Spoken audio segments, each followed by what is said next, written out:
And the girl in the corner with the scarlet letter, while you're watching, you may think that she doesn't matter, but no one knows you better.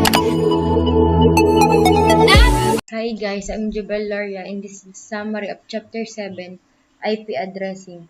So the IP addressing is between hosts regardless of whether the hosts are the same network or on the different networks.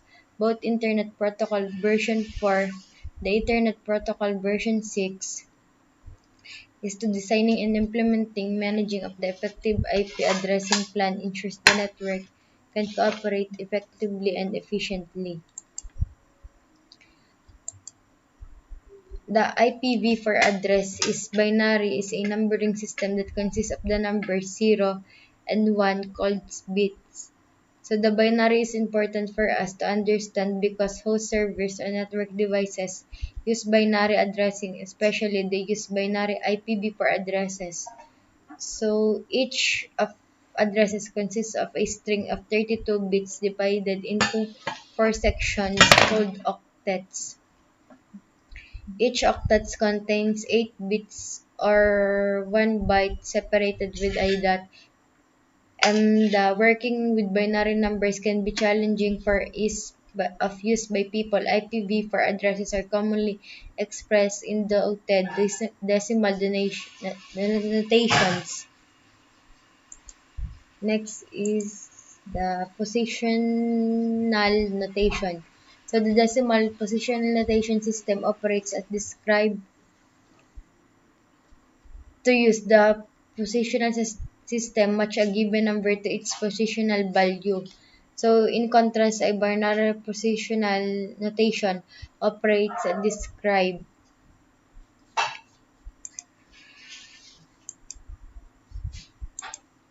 Next is the binary to decimal conversion. To convert a binary IPv4 address, it is to dot a decimal equivalent divided the IPv4 address into 4 8-bit octets. So this number goes into the first octet of the dotted decimal notation. The third octet is shown, the fourth octet as shown in the complete IP address and procedures. So next is the decimal to binary conversion. So the decimal IPv4 to the binary, a useful tool is binary position and the value tool. So in figure 1, the decimal number of the octet n is equal to the greater than of most significant bit. In number 2, the remainder n is equal to the greater than the next most significant bit 64. In figure 3, the remainder n is equal to the greater than the next most significant bit 32. Next, the decimal to binary conversion example.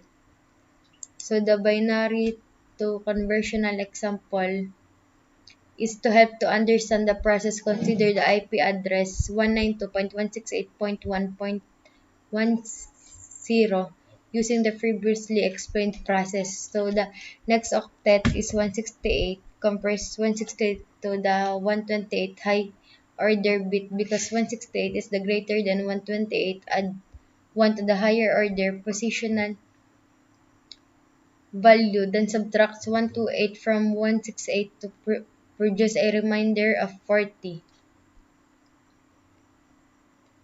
So when converting between binary and decimal may seem challenging at first, but with practice it should become easier over time.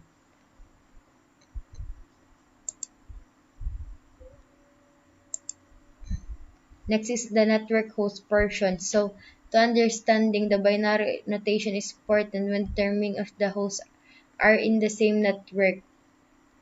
So it is necessary to look at the 32-bit stream. Within the 32-bit stream, a portion of the bits identify the network and the portion of the bits identify the host in the figure. So the bits within the network portion is address may be identical, and if two hosts have the same bit pattern and specify the network portion, stream those hosts at the same network.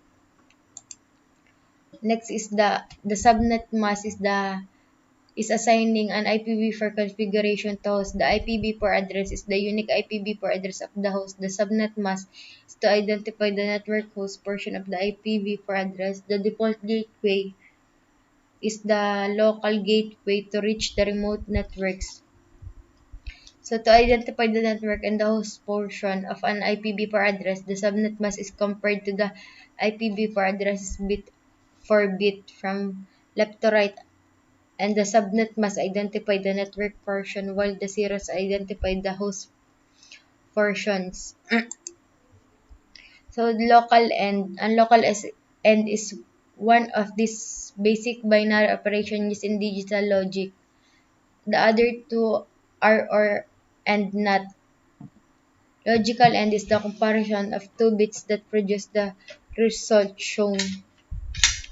To illustrate how an end is used to discover a network address, consider the host with IPv4 addresses 192.168.10.10 and the subnet of 255.255.255.0.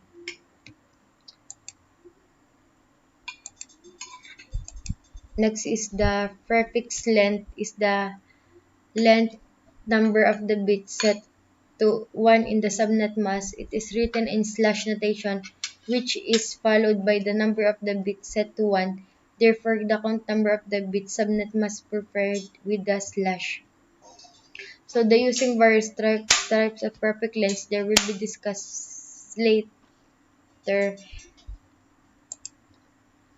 So, the network host and the broadcast address. Each network address contains host address and broadcast address. So the concept discussed in the topic from the basis understanding IPv4 address. Make sure you understand how a network address identifies a network portion and host portion.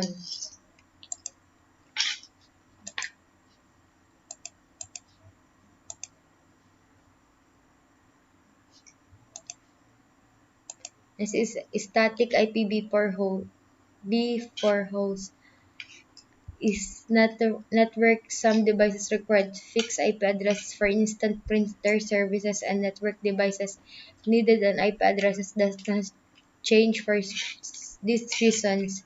These devices are typically assigned static IP addresses. So the acceptable in the small network, however, it would be time consuming to enter static addresses one each host in a large network. Next is the dynamic IPv4 addresses assignment to a host. It would be impractical to statically assign IPv4 addresses for each devices. Therefore, this device is assigned IPv4 addresses dynamically using the dynamic host configuration protocol. The DHCP is generally preferred method of assigning IPv4 addresses to hosts on a large network. An additional benefit of DHCP is the address is not permanently assigned to the host but not least. So the address is returned to pool to use the future, especially the helpful of mobile user come and go on a network. So the IPv4 communication have three ways: the unicast, broadcast, and multicast. These three types of communication are used for different purposes in the data networks.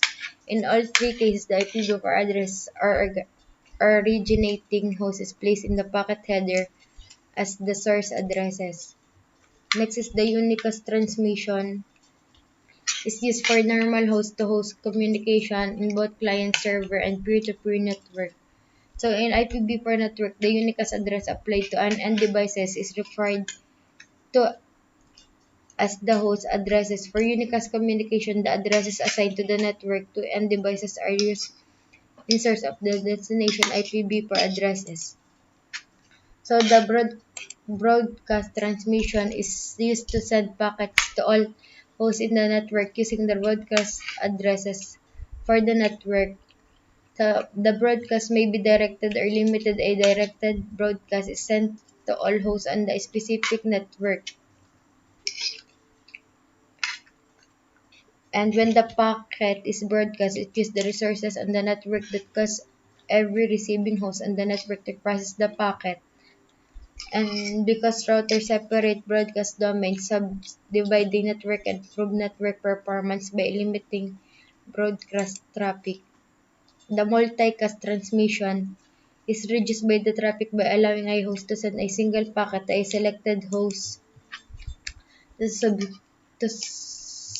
subscribe to a multi-group. So I typically use of the reserved local network multicast addresses in routing protocols using multicast transmission to exchange routing informations. And each multicast group is represented by a single IPv4 multicast destination addresses. When IPv4 hosts subscribe to a multicast group and the host process packets addressed to these multicast addresses. Next is Packet Tracer investigate unicast broadcast and multicast traffic. So using the ping command, the add complex PDU feature, the Packet Tracer directly ping broadcast addresses to view broadcast traffic. So the public and private IPv4 address, there are blocks of addresses called private address that are used by most organizations to assign IPv4 address to internal hosts.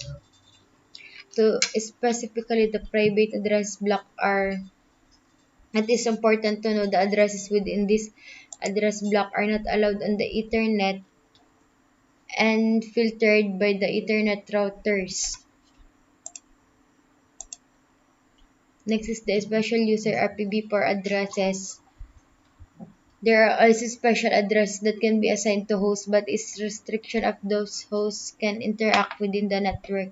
The loopback addresses is TCP IP configuration is operational such as shown in the figure. And the link local addresses is the private IP addressing addresses. They are used by Windows DHCP client to self-configure. The testnet address is teaching the learning purpose that can be used in the documentation and the network example.